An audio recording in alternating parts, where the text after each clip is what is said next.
All right, listen up. You're going to want to hear this.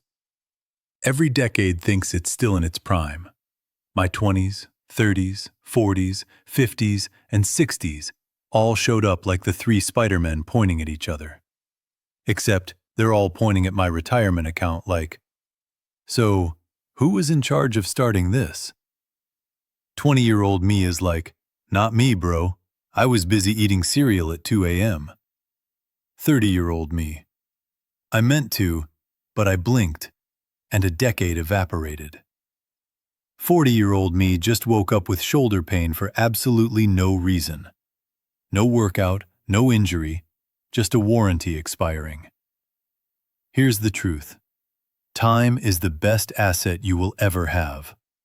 Once you've used it up, you don't panic. You compensate strategically. Not with, it's too late, with, okay, how can I? 20s, the golden gremlin with a paycheck era. 20s investing is the golden era. Not because you're wise. You're an emotional raccoon with a checking account. But you have the one thing nobody else gets back. Time. Key principles in your 20s. The earlier you start, the more compounding does the heavy lifting. Small contributions can grow stupid big over decades. You can stay almost entirely growth-focused because you can handle volatility better than your knees can handle stairs later. If you're in your 20s and starting today, your strategy is painfully simple. Go heavy on broad growth ETFs. Automate contributions. Stop touching it. Your eyes and your blood pressure will thank you. How buy, borrow, die fits your 20s. You build assets. You do not pretend you're a hedge fund. No over-leveraging. No hero mode. Your only job, create the compounding machine. You're laying bricks now, not taking loans. Your job is not get rich today. Your job is build the engine that gets me rich for 40 years. 30s. Less runway, more discipline. Welcome to your 30s. The decade where your body whispers, we don't recover like we used to. And your investment account whispers, neither do I. Truth. If you start in your 30s, you can still build serious wealth, but your contributions have to rise because your runway is shorter. Magic formula for your 30s? More intentional structure, more automation, more consistency. Way fewer, oops, I'll start next month moments. How you compensate in your 30s. Increase contribution size. Yes, it matters now. Stay growth heavy. You still have decades. Reduce lifestyle inflation. You don't need the third streaming service. Use dips strategically instead of emotionally. This is where you build your borrowing base faster. You're creating the foundation for future tax-efficient borrowing in your 40s and 50s. How buy, borrow, die fits your 30s. You're building margin safety, not playing margin cowboy. You prepare for borrowing. You don't overborrow. You learn how borrowing can replace selling later. 30s is not the decade for, no, I can't. It's the decade of, okay, how can I accelerate the base I didn't build earlier? You don't need perfection. You need velocity, a plan, and the ability to say no to random 2 a.m. Amazon purchases. 40s. Organized urgency. 40s investing is a very specific kind of urgent, not panic. Panic is sloppy. This is organized urgency. This is labeling your Tupperware before the expiration date hits. To compensate in your 40s, you must contribute more than younger investors. You must eliminate high-risk, unnecessary debt. You need a serious cushion to avoid forced selling.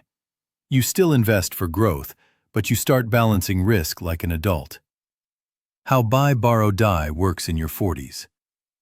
This is the decade where BBD becomes real. Your ETFs, your real estate, your assets are big enough to borrow against instead of selling. Borrowing lets your investments keep compounding. Borrowing, done safely, can create cash flow without triggering taxes. The simple blueprint: build assets, borrow against assets, avoid selling, let compounding continue.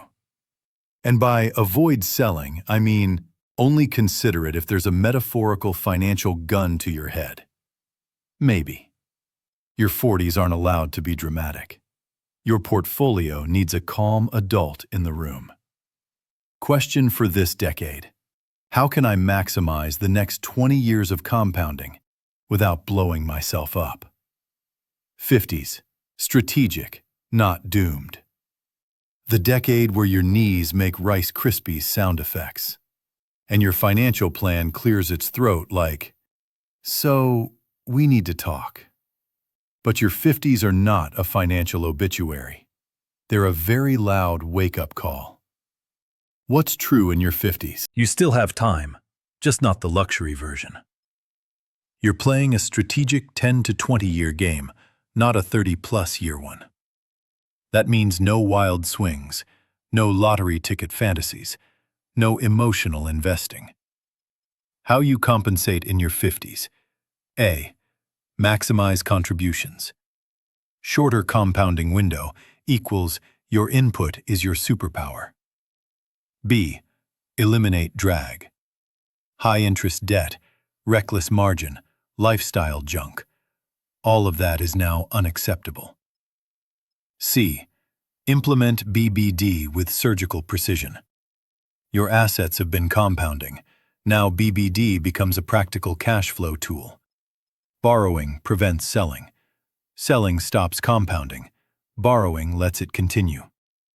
Borrowing can supplement cash flow without triggering taxable events. But you keep a margin buffer so large it could bench press a pickup truck. BBD in your 50s is about low leverage, high buffer, cash flow smoothing, asset preservation. Almost never selling unless it's planned. D. Shift risk exposure. You still need growth, but you cannot act like you've got 30 years. More defensive assets. More intentional rebalancing. No concentrated YOLO bets. Mindset for your 50s. You're not allowed to say, "It's too late." You are allowed to say, "How can I use everything I've built and everything I know to make the next 15 years count?" 60s. Optimization, not panic. Welcome to your 60s, sunshine, where you finally understand your parents, and your portfolio finally understands you. This decade is less roller coaster, more smooth airport escalator. What's true in your 60s? You're shifting from accumulation to optimization. You're planning withdrawals, borrowing strategies, longevity protection, tax minimization, and legacy. How you compensate in your 60s. A. Prioritize reliability over raw speed. You still need growth. Inflation doesn't retire. But brutal volatility is no longer allowed. B. Use buy, borrow, die as a shield, not a rocket. Borrowing against assets, done safely, can provide cash flow without triggering taxable events, preserve principal, preserve compounding, give you flexibility in when you sell, but leverage stays low, buffers stay large, emotions stay out of it. C. Obsess over tax efficiency. Borrowing replaces selling when possible. Selling becomes planned, not panicked. You avoid giant surprise tax bills. D. Plan legacy. This is the die in buy, borrow, die. Not morbid, just math. Under current rules, heirs often get a cost basis step-up when they inherit assets. Translation: a lot less capital gains tax on what you built. Uncle Sam shows up sniffing around, and BBD politely says, "Not today, buddy." Mindset for your 60s. You can still start. You can still optimize. You can still grow. You can still borrow safely. The question is no longer, how fast can I grow? It's, how can I make what I have last and work smarter than I ever could? Final wrap. Here's the truth none of the Spider-Men want to admit. In your 20s, time is your engine. In your 30s, structure and bigger contributions are your edge. In your 40s, efficiency and safe leverage win. In your 50s, precision and protection matter most. In your 60s, optimization and tax strategy keep you in the game. Any decade you're in, you start where you are. You use what you have. You build the assets first. You borrow later, carefully. The only decade that's too late is the one where you keep saying, I can't. So, switch it to, how can I?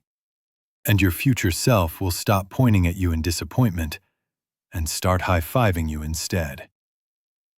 That's it, kids. Go away. Oh, and say no to crack.